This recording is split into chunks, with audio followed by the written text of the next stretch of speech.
ക്യാറ്റ്ലി skill hub ഒരുക്കുന്ന തൊഴിലുറപ്പ് പദ്ധതി, 6 മാസ പഠനം, മികച്ച ജോലി. നമസ്കാരം. ലോകത്ത് ഏറ്റവും മൂല്യമുള്ളത് സമ്പത്തല്ല, അധികാരമല്ല, അത് വിശ്വാസ്യതയാണ്. എത്ര വില കൊടുത്താലും ഇല്ലാത്ത വിശ്വാസ്യത ഉണ്ടാക്കാനുമാകില്ല. എത്ര വില കൊടുത്താലും നഷ്ടപ്പെട്ട വിശ്വാസ്യത തിരിച്ചു പിടിക്കാനുമാകില്ല. പ്രേക്ഷകരെ, കഴിഞ്ഞ കുറച്ച് ദിവസങ്ങളിലായി ദേശീയ തലത്തിലെന്ന പോലെ കേരളത്തിലും അസാധാരണമായ ചില സംഭവങ്ങൾ നടക്കുകയാണ്. മുഖ്യമന്ത്രി വി ഡി സതീശനെ വിമർശിച്ചുള്ള സാമൂഹ്യ മാധ്യമ പോസ്റ്റുകൾ അപ്രത്യക്ഷമാകുന്നു. ആരാണ് ഇതിന് പിന്നിൽ? ഏതെങ്കിലും ന്യൂസ് പോസ്റ്റുകൾ നീക്കം ചെയ്യണമെന്ന് സാമൂഹ്യ മാധ്യമ കമ്പനികളോട് ആവശ്യപ്പെട്ടിട്ടില്ല എന്നാണ് മുഖ്യമന്ത്രി വി ഡി സതീശൻ പറയുന്നത്. പക്ഷേ ഫേസ്ബുക്കിൽ നിന്നും ഇൻസ്റ്റാഗ്രാമിൽ നിന്നും ന്യൂസ് കാർഡുകൾ നീക്കം ചെയ്തത് നിയമപരമായ ആവശ്യത്തെ തുടർന്ന് തന്നെയാണെന്നാണ് മെറ്റ വെളിപ്പെടുത്തുന്നത്. ആര് പറയുന്നത് വിശ്വസിക്കണം? രാഷ്ട്രീയക്കാർ അത്യാവശ്യം കളവൊക്കെ പറയും. സത്യം സത്യമായി പറയുന്നതല്ലല്ലോ രാഷ്ട്രീയം. അത്യാവശ്യം കളവൊക്കെ പറയേണ്ടി വരും. എന്നാൽ കളവ് മാത്രം പറയുന്നത് ഒരു രാഷ്ട്രീയ നേതാവിന്, അതും ഒരു മുഖ്യമന്ത്രിക്ക് യോജിച്ചതാണോ എന്ന ചോദ്യത്തോടെയാണ് ഇത്തവണ നോട്ട് ദ പോയിന്റ് തുടങ്ങുന്നത്. Welcome to note the point.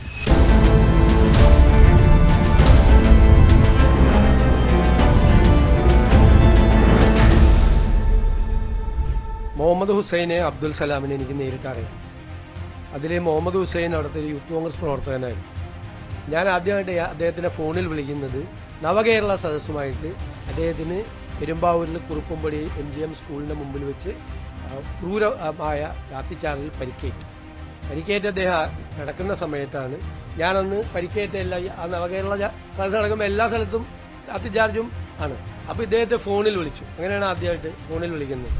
മുഖ്യമന്ത്രി വി ഡി സതീശൻ തികഞ്ഞ ബോധത്തോടെ തന്നെയാണ് തിരുവനന്തപുരത്ത് വ്യാഴാഴ്ച നടത്തിയ വാർത്താ സമ്മേളനത്തിൽ ഇങ്ങനെയൊരു വിശദീകരണം നൽകിയതെന്ന് തന്നെ വിശ്വസിക്കാം. അങ്ങനെയെങ്കിൽ അതൊരു വലിയ കളവാണ്. MDMA കേസിൽ അറസ്റ്റിലായ മുഹമ്മദ് ഹുസൈനെ കുറിച്ചാണ് മുഖ്യമന്ത്രി പറയുന്നത്. 2023 നവംബർ മാസത്തിൽ പിണറായി വിജയൻ മുഖ്യമന്ത്രിയായിരിക്കെ നടത്തിയ നവകേരള സദസ്സിനിടെയുണ്ടായ പോലീസ് ലാത്തിച്ചാർജിൽ പരിക്കേറ്റ ആളാണത്രേ ഈ മുഹമ്മദ് ഹുസൈൻ. അദ്ദേഹത്തിന് ഗുരുതരമായി പരിക്കേറ്റത്രേ.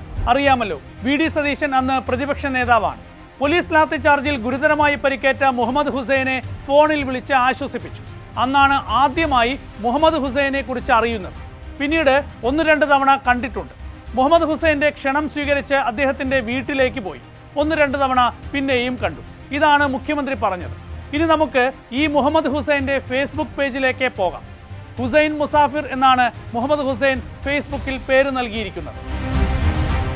ആ ഫേസ്ബുക്ക് പേജ് ഇങ്ങനെ സ്ക്രോൾ ചെയ്താൽ മുഹമ്മദ് ഹുസൈനും മുഖ്യമന്ത്രി വി ഡി സതീശനും തമ്മിലുള്ള ബന്ധം അത് 2023 നവംബർ മാസം മുതലാണോ അതോ അതിനു മുൻപേ ഉണ്ടായിരുന്നോ എന്ന് വ്യക്തമാകും.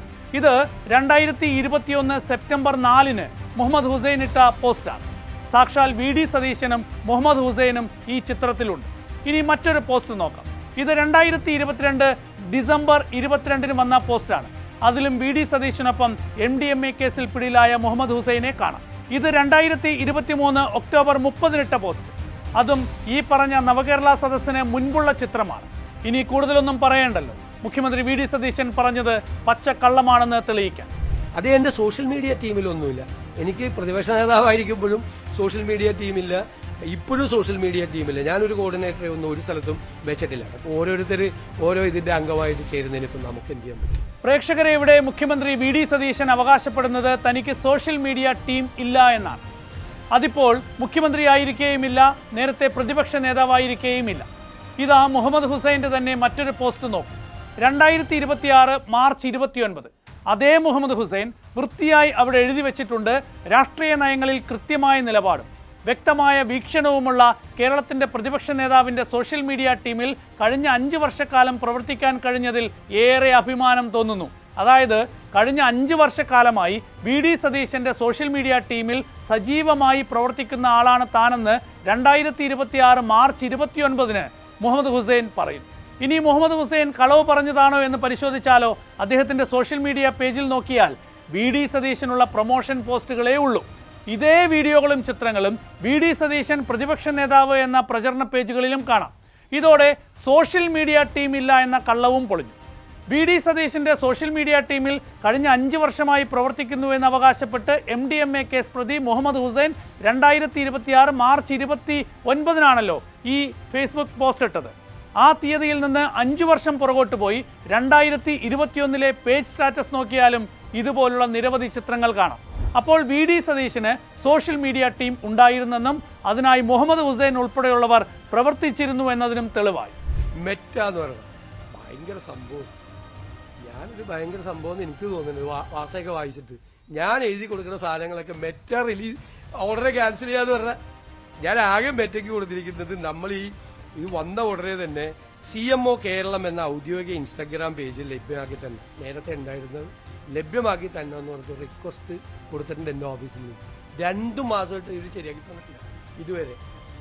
ഞാൻ പറഞ്ഞിട്ടാണ് എൻ്റെ സാധനം മുഴുവൻ ഞാൻ പറഞ്ഞിട്ട് മുഴുവൻ മെറ്റ റിലീസ് ചെയ്തത് പറഞ്ഞത്. നിങ്ങളൊക്കെ അതിങ്ങനെ വാർത്ത കൊടുക്കുക നിങ്ങളൊന്ന് ആലോചിച്ചു. ഞാൻ പറഞ്ഞു കഴിഞ്ഞാൽ മെറ്റ റിലീസ് എൻ്റെ ബോർഡിൻ്റെ 3 എണ്ണം. മുഖ്യമന്ത്രിയെ വിമർശിക്കുന്ന ന്യൂസ് കാർഡുകൾ തെരഞ്ഞുപിടിച്ച് നീക്കം ചെയ്യുന്നത് ആരാണ്? അതിൽ മുഖ്യമന്ത്രിയുടെ റോൾ എന്താണ്? മാധ്യമപ്രവർത്തകർ മുഖ്യമന്ത്രിയോട് തന്നെ നേരിട്ട് ചോദിച്ചപ്പോഴായിരുന്നു ഈ മറുപടി. അപ്പോഴാണ് മെറ്റ വെളിപ്പെടുത്തുന്നത് നിയമപരമായ ആവശ്യത്തെ തുടർന്നാണ് VD സതീശനെ വിമർശിക്കുന്ന ന്യൂസ് കാർഡുകൾ നീക്കിയതെന്ന്.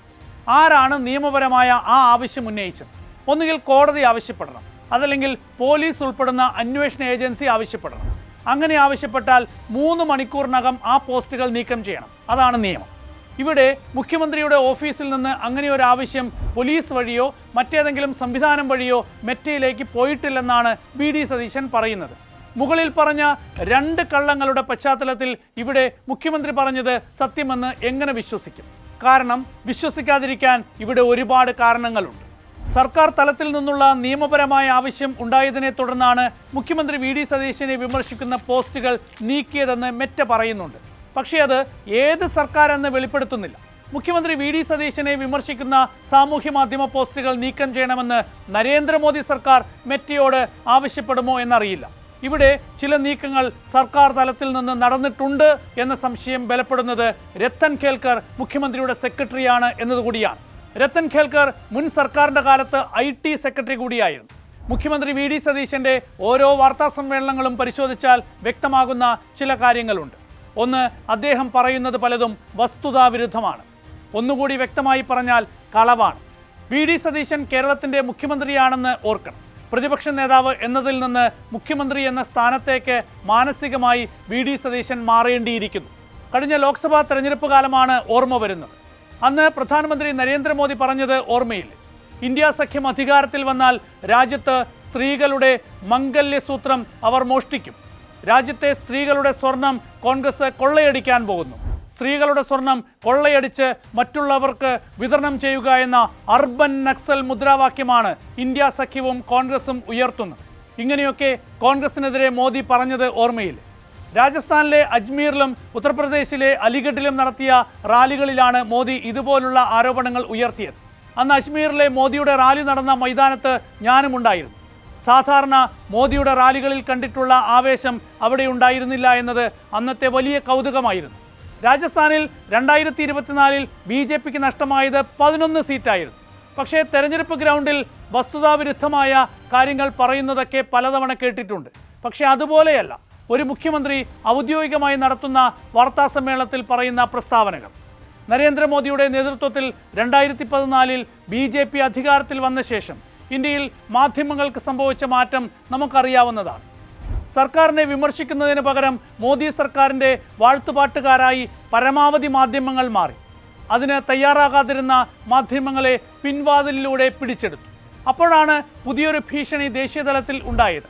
സാമൂഹ്യ മാധ്യമങ്ങളിലൂടെ മുളച്ചു പൊന്തിയ പുതിയ മാധ്യമങ്ങൾ. ദില്ലിയിൽ CJP സമരത്തെ യഥാർത്ഥത്തിൽ വിജയിപ്പിച്ചത് ഈ ഓൺലൈൻ മാധ്യമങ്ങളാണ്. മോദി സർക്കാരിൻ്റെ പരീക്ഷാ നയം തെറ്റാണെന്ന് ഉറക്കെ വിളിച്ചു പറഞ്ഞ ഇവർക്ക് മുന്നിൽ കൂടിയാണ് കേന്ദ്ര വിദ്യാഭ്യാസ മന്ത്രി ധർമ്മേന്ദ്ര പ്രധാന് രാജിവെക്കേണ്ടി വന്നത്. പിന്നീട് കണ്ടത് ഈ മാധ്യമങ്ങളെ നിയന്ത്രിക്കാൻ കേന്ദ്ര വാർത്താവിതരണ മന്ത്രാലയം നടത്തിയ നീക്കങ്ങളാണ്. ധർമ്മേന്ദ്ര പ്രധാനിൽ നിന്ന് വിമർശനങ്ങൾ മോദിയിലേക്ക് നീളുന്നത് തടയലായിരുന്നു ലക്ഷ്യം. അങ്ങനെ മോദിയെ വിമർശിക്കുന്ന ഉള്ളടക്കങ്ങൾ പലതും നീക്കം ചെയ്തു. പല ദൃശ്യങ്ങളുടെയും റീച്ചുകൾ കുറയ്ക്കാനായി പ്രത്യേക അൽഗോരിതം തയ്യാറാക്കി. അങ്ങനെ കേന്ദ്ര സർക്കാരിനെതിരെയുള്ള വിമർശനങ്ങളെ സാമൂഹ്യ മാധ്യമങ്ങളിൽ പ്രതിരോധിക്കാനും നിയന്ത്രിക്കാനും തടയാനും നീക്കങ്ങൾ ശക്തമായി നടക്കുന്നു. അപ്പോഴാണ് കേരളത്തിലും അതിൻ്റെ മറ്റൊരു രൂപം നമ്മൾ കണ്ടത്. യഥാർത്ഥത്തിൽ മാധ്യമങ്ങളെ നിരീക്ഷിക്കുന്ന, നിയന്ത്രിക്കുന്ന ബിഗ് ബ്രദർ ആവുന്ന കേന്ദ്രത്തിൻ്റെ അതേ പാതയിലാണോ കേരളത്തിൻ്റെ മുഖ്യമന്ത്രി എന്ന ചോദ്യമാണ് ഉയരുന്നത്. സമഗ്രാധിപത്യത്തിനും ഏകാധിപത്യത്തിനുമെതിരെ ഇംഗ്ലീഷ് നോവലിസ്റ്റ് ജോർജ് ഓർവെൽ 1949 എഴുതിയ ഒരു നോവലുണ്ട്. ആ നോവലിൻ്റെ പേര് 1984 എന്നാണ്, 1984. ഒരുവിധ എതിർചിന്തയുമില്ലാത്ത പരിപൂർണ വിധേയത്വമുള്ള, പ്രജകളെ സൃഷ്ടിക്കാനും നിലനിർത്താനുമായി ചില സംവിധാനങ്ങൾ കൊണ്ടുവന്ന ഒരു രാജ്യത്തെക്കുറിച്ചാണ് ജോർജ് ഓർവെൽ പറഞ്ഞത്. പുറത്തിറങ്ങിയാൽ big brother is watching you എന്ന് രേഖപ്പെടുത്തിയ പോസ്റ്ററുകൾ കാണാം. ഏതാണ്ട് ഇപ്പോൾ ആ നിലയിലാണ് കേന്ദ്രത്തിലും കേരളത്തിലും കാര്യങ്ങൾ. ദേശീയതലത്തിൽ സംഘപരിവാർ രാഷ്ട്രീയം ഉയർത്തുന്ന ഭീഷണികളെ ശക്തമായി നേരിടുന്ന പാർട്ടിയാണ് കോൺഗ്രസ്. ആ കോൺഗ്രസിൻ്റെ മുഖ്യമന്ത്രിയാണ് വി.ഡി. സതീശൻ. ദേശീയതലത്തിൽ സംഘപരിവാർ സർക്കാർ രാഷ്ട്രീയമായി ചെയ്യുന്ന കാര്യങ്ങളല്ല മുഖ്യമന്ത്രി വി.ഡി. സതീശൻ കേരളത്തിൽ നടപ്പാക്കേണ്ടത്. വാർത്താ മാധ്യമങ്ങളുടെ പോസ്റ്റുകൾ മെറ്റ നീക്കിയതിൽ മാധ്യമങ്ങൾ പരാതി നൽകണം എന്നാണ് മുഖ്യമന്ത്രി വി.ഡി. സതീശൻ ആവശ്യപ്പെട്ടത്. പരാതി നൽകിയാൽ ആ പരാതിക്കൊപ്പം സർക്കാർ നിൽക്കുമത്രേ. യഥാർത്ഥത്തിൽ ഇവിടെ നടന്നിരിക്കുന്നത് ഭരണഘടന ഉറപ്പു നൽകുന്ന അഭിപ്രായ സ്വാതന്ത്ര്യമെന്ന മൗലിക അവകാശത്തിന് നേരെയുള്ള കടന്നുകയറ്റമാണ്. അത് സംരക്ഷിക്കാനുള്ള ഉത്തരവാദിത്വം ഒരു ഭരണകൂടത്തിനുണ്ട്, ഒരു മുഖ്യമന്ത്രിക്കുണ്ട്. അതുകൊണ്ട് മാധ്യമങ്ങൾ പരാതി നൽകുന്നോ ഇല്ലയോ എന്നതല്ല, എന്തുകൊണ്ടിങ്ങനെ സംഭവിച്ചു എന്നത് കണ്ടെത്താനും അത് തടയാനുമുള്ള ഉത്തരവാദിത്വം മുഖ്യമന്ത്രിക്കുണ്ട് എന്നതാണ്. പക്ഷേ ഇവിടെ ഇപ്പോഴും സംശയത്തിൻ്റെ നിഴലിലാണ് മുഖ്യമന്ത്രി എന്നത് നോട്ട് ദ പോയിന്റ് അടിവരയിട്ട് പറയുന്നു. രണ്ടാമത്തെ വിഷയം, ദയവ് ചെയ്ത് മുഖ്യമന്ത്രി ശ്രീ വി.ഡി. സതീശൻ, താങ്കൾ വസ്തുതാവിരുദ്ധമായ കാര്യങ്ങൾ പറയാതിരിക്കാൻ കൂടി ശ്രദ്ധിക്കണം. സാമൂഹ്യ മാധ്യമ ഓഡിറ്റുകൾ സജീവമായി തുടരുന്ന കാലമാണിത്. പറയുന്ന കാര്യങ്ങൾ വസ്തുതാപരമല്ലെങ്കിൽ അതിനുള്ള മറുപടി ഉടൻ തന്നെ കിട്ടും. അരമണിക്കൂർ ദൈർഘ്യമുള്ള വാർത്താ സമ്മേളനത്തിൽ 4ഉം 5ഉം വസ്തുതാപരമായ പിഴവുകളാണ് ഉണ്ടാകുന്നത്. എല്ലാ വാർത്താ സമ്മേളനങ്ങളിലും ഈ രീതി എന്തുകൊണ്ടുണ്ടാകും? വിശ്വാസ്യതയെക്കുറിച്ചാണ് നോട്ട് ദ പോയിന്റ് പറഞ്ഞു തുടങ്ങിയത്. കേരളത്തിൻ്റെ മുഖ്യമന്ത്രിയിൽ ജനങ്ങൾക്കുള്ള വിശ്വാസ്യത കുറഞ്ഞു പോകുന്നത് അത്ര നല്ല സൂചനയല്ല. വിശ്വാസ്യത തകർന്നാൽ അത് തിരിച്ചു പിടിക്കുക അത്ര എളുപ്പവുമാകില്ല. രാത്രിയെ രാത്രിയായും പകലിനെ പകലായും തിരിച്ചറിയാനുള്ള കഴിവ് ഇന്നത്തെ തലമുറയ്ക്കുണ്ട്. അത് മുഖ്യമന്ത്രി ഓർക്കുന്നത് നല്ലതായിരിക്കും എന്ന് പറഞ്ഞുകൊണ്ട് നോട്ട് ദ പോയിന്റ് അവസാനിക്കുന്നു. മറ്റൊരു വിഷയവുമായി വീണ്ടും കാണാം. ക്യാറ്റ്ലിസ് സ്കിൽ ഹബ് ഒരുക്കുന്ന തൊഴിലുറപ്പ് പദ്ധതി, 6 മാസ പഠനം, മികച്ച ജോലി.